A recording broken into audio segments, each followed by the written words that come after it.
نوکر حضور کے نہیں کم بے شمار. اللہ بذکر اللہ تطمئن القلوب.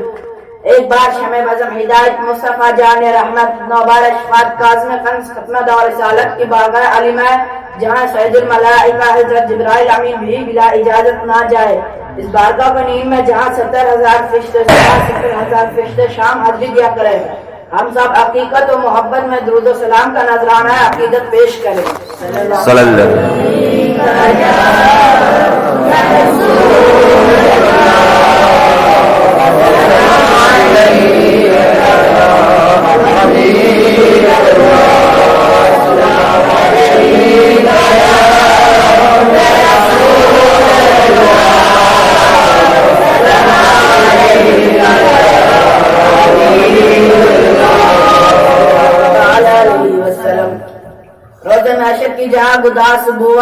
روزہ محشر کی جہاں گداس بوت اولی پرچیز نماز بوت اولی پرچیز نماز بوت مسجد بنا لی پلمہ امام کی حرارت والوں ہے مسجد تو بنا لی پلمہ امام کی حرارت والوں نے. من اپنا پرانا پاپی تھا برسوں سے نمازی بن نہ سکا. یہ ایک سجدہ جسے تو گرا سمجھتا ہے یہ ایک سجدہ جسے تو گرا سمجھتا ہے ہزاروں سجدے سے دیتا ہے آدمی کو نجات. حضرات آج ساری دنیا میں بے چینی پائی جاتی ہے. کوئی ملک ہو یا شہر گاؤں یا محلہ ہندوستان یا پاکستان امریکہ ہو یا افریقہ ہو بلکہ کوئی ایسا گھر نہیں جہاں بدامنی اور بے قراری نہ پائی جاتی ہو. آج ہر شخص بے چینی کا شکار نظر آ رہا ہے. آخر ایسا کیوں؟ آخر چین و سکون آرام و راحت کہاں ملے گی؟ آؤ چین و سکون آرام و راحت تلاش کرے. کیا ہندوستان میں ملے گی؟ نہیں. کیا امریکہ میں ملے گی؟ نہیں. کیا افریقہ میں ملے گی؟ نہیں. اے مسلمانوں آخر چین و سکون کہاں ملے گا؟ ہندوستان کے گوشے کا چکر لگایا مگر آرام و راحت نہ ملی. پاکستان کے خطے کا نظارہ کیا مگر چین و سکون نہ ملا. ہر ملک و شہر اور پوری دنیا کا چکر لگایا مگر چین و سکون نہ ملا. ہر طرف بے چینی ہی بے چینی نظر آئی. لیکن جب میں نے قرآن سے سوال کیا کہ اے قرآن تو ہی ہماری رہنمائی فرما آخر چین و سکون کہاں ملے گا تو قرآن نے جواب دیا. اے سائل پوچھتا ہے کہ چین و سکون کہاں ملے گا تو سن. اللہ بذکر اللہ تطمئن القلوب. اللہ کے ذکر سے دلوں کو چین و سکون ملتا ہے. حضرات قرآن نے پکار کر کہا کہ یہ ساری دنیا کا چکر لگانے والوں یہ پریشانی اور حیرانی اس لیے ہوتی ہے کہ آج تم نے اللہ کے ذکر کو چھوڑ دیا ہے اللہ کو یاد کرنا چھوڑ دیا ہے. ایک غافل انسان اپنے رب کو یاد کرو اور دل کی اجڑی ہوئی بستی کو آباد کر. پروردگار عالم نے ذکر کے متعلق قرآن عظیم میں متعدد مقامات پر ارشاد فرمایا وَاذْكُرُوا اللَّهَ كَثِيرًا اور اللہ کو کثرت سے یاد کرو. حضرات حضرت ابو سعید سے روایت ہے کہ وہ فرماتے ہیں کہ ایک مرتبہ پیارے آقا صلی اللہ علیہ وسلم کی بارگاہ اقدس میں عرض کیا یا رسول اللہ صلی اللہ علیہ وسلم کون سا بندہ اللہ عز و جل کے نزدیک افضل و اعلیٰ ہے اور قیامت کے دن بلند درجہ و اعلیٰ ہے؟ تاجدار انبیاء سرور قلب سینہ حضور صلی اللہ علیہ وسلم نے ارشاد فرمایا اللہ تعالیٰ کا بہت ذکر کرنے والے مرد اور زیادہ ذکر کرنے والی عورتیں ہیں. آپ صلی اللہ علیہ وسلم کی بارگاہ اقدس میں پھر عرض کیا اللہ عز و جل کی بارگاہ میں غازی کون ہے؟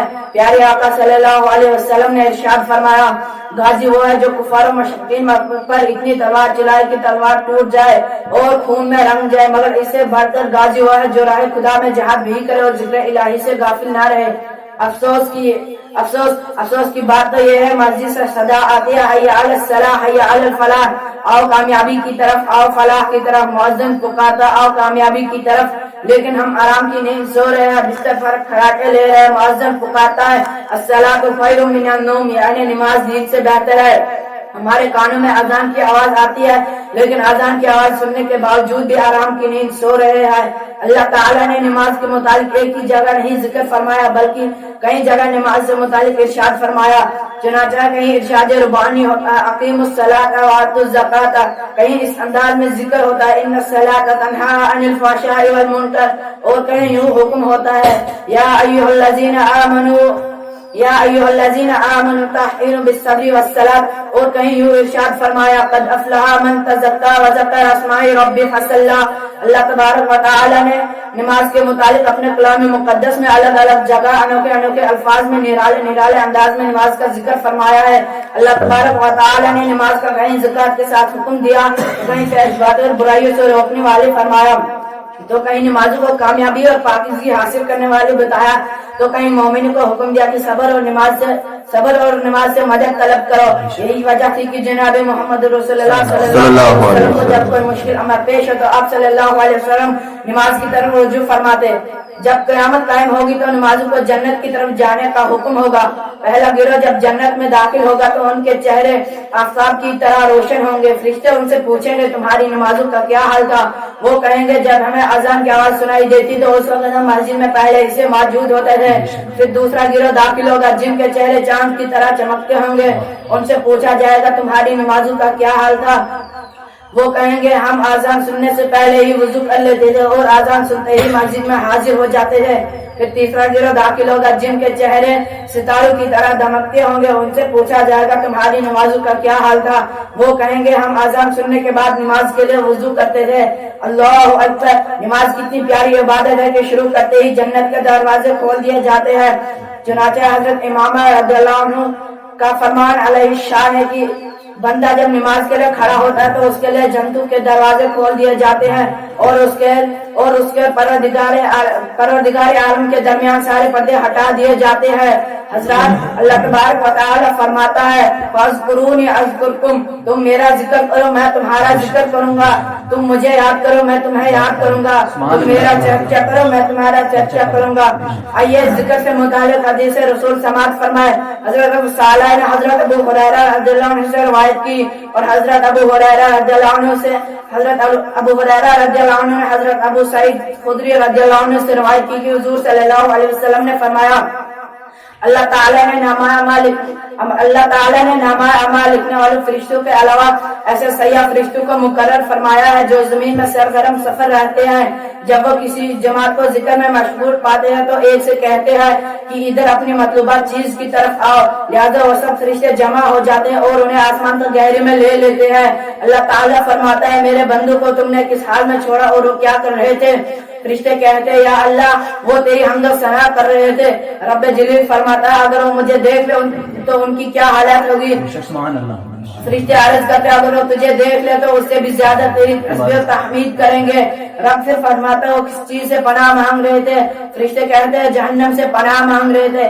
رب تعالیٰ فرماتا ہے کیا انہوں نے جہنم کو دیکھا ہے؟ فرشتے عرض کرتے ہیں نہیں۔ رب تعالیٰ فرماتا ہے اگر وہ جہنم کو دیکھ لے تو اس سے بھی زیادہ بھاگیں اور نفرت کریں گے۔ رب پھر فرماتا ہے وہ کیا چیز مانگ رہے تھے؟ فرشتے کہتے ہیں وہ جنت کا سوال کر رہے تھے۔ رب تعالیٰ فرماتا ہے کیا انہوں نے جنت کو دیکھا؟ فرشتے کہتے ہیں نہیں۔ رب تعالیٰ فرماتا ہے اگر وہ جنت کو دیکھ لے تو ان کی کیا حالات ہوگی؟ فرشتے عرض کرتے ہیں اور زیادہ چاہیں گے۔